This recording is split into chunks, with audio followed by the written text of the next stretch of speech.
Hello, House Church. Welcome to Side Week. On Side Weeks, we're wanting to pay special attention to our relationships with each other. And so hopefully some of the questions that we can be asking or setting up here are things you can take into your house church meeting today. We're making a shift this week away from the Acts series that we've been in, and we're moving now to this journey that we're taking towards Christmas. And we did that by looking at Isaiah 9 in the message on Sunday, where we join God's people in a pretty bleak, dark time, but we hear that God has for them in the midst of that this great nevertheless. That as real as all of that is, it's not the primary reality. There's a deeper, truer hope that's coming for them. And we read about that and about the birth of Jesus. When I think about the question mark for this week, my question mark is actually a little broader than just the text. It has to do with our preparation for Christmas. There's all sorts of ways that we spend time and energy preparing for Christmas, whether it's special foods that we're making, presents that we're buying, traditions that we're making sure that we do.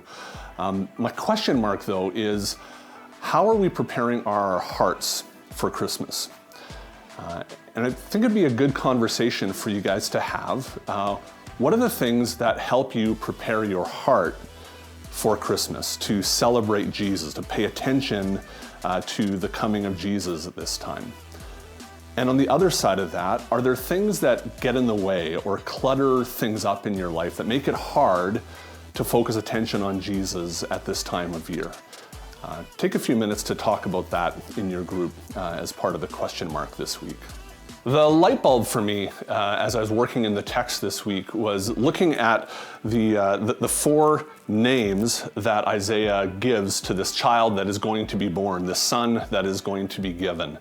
The Wonderful Counselor, the Mighty God, the Everlasting Father, and the Prince of Peace.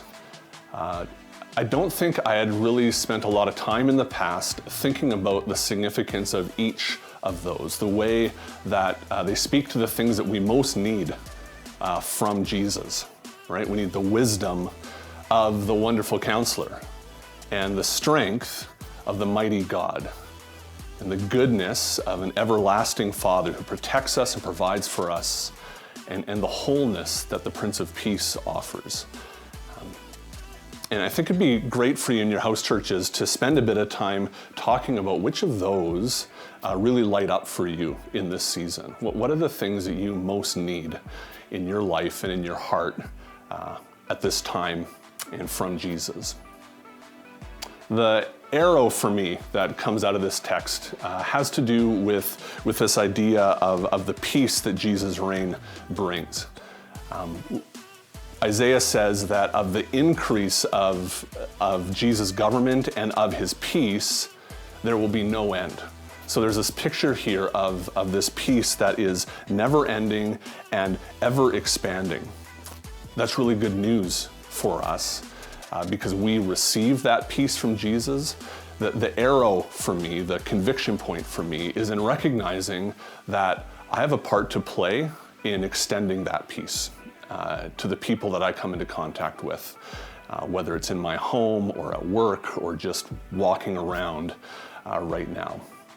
And so, it'd be good to share a little bit about who are the people, what are the situations where you can actually be an agent of this peace, extending God's peace and in the midst of a pretty troubled time right now. So have a great house church together this side week. Grace and peace.